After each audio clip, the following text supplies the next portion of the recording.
from Sri Lanka. The country has been hit by a cyclone. It's called ditwah. The cyclone has caused relentless rain in the island country, which has triggered floods and landslides.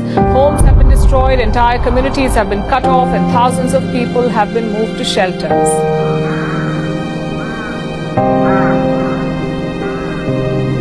උදෑසන 9 වන විට පුද්ගලයන් 123 දෙනෙක් මරණයට පත්ව දැයි අපදා කළමනා කරන මධ්‍යස්ථානය තහවුරු කළා. එමෙන්ම තවදුරටත් පුද්ගලයන් 130 දෙනෙකු අතුරුදහන්ව සිටිනවා.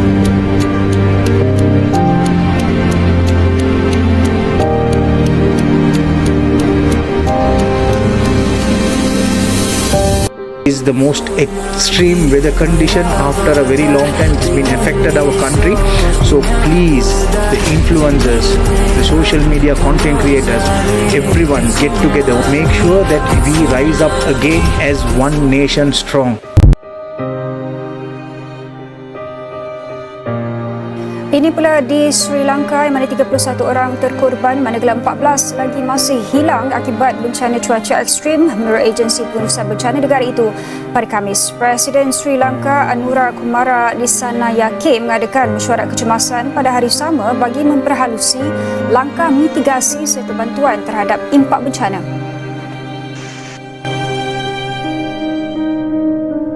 Hey, nothing to see here once again, guys. It looks like they've just turned the weather machine on Sri Lanka right now. Entire towns are completely underwater overnight. And what a surprise, not one word from the mainstream media. But you know, what's crazy is that Sri Lanka have just announced their smart cities rollout just a few months ago. So let's talk about it. I mean, just look at the footage, you know, this is absolute devastation. Homes are completely gone, roads are ripped apart, families are literally climbing onto rooftops to survive.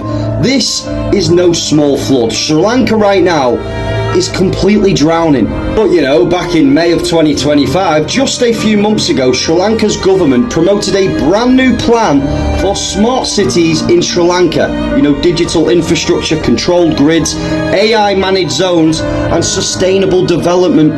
The entire agenda. And now suddenly, you know, the exact same areas that are planned for development are the exact same areas that are now getting the hardest hit. You know, is this a coincidence? Maybe.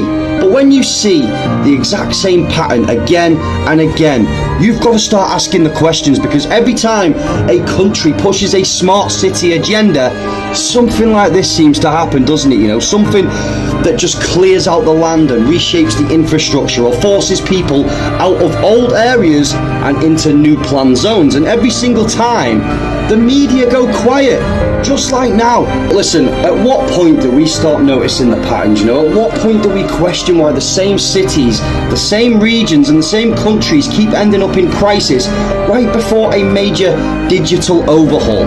Look, my heart goes out to the families living through any of these nightmares, you know, the real people that are losing everything whilst the world is told to look the other way. We have to stay awake, because the world right now is changing very fast and the timing is getting harder to ignore. But yeah, let's pray for Sri Lanka, please, beautiful people. We need to not ever stop questioning the timing of these coincidences. But obviously,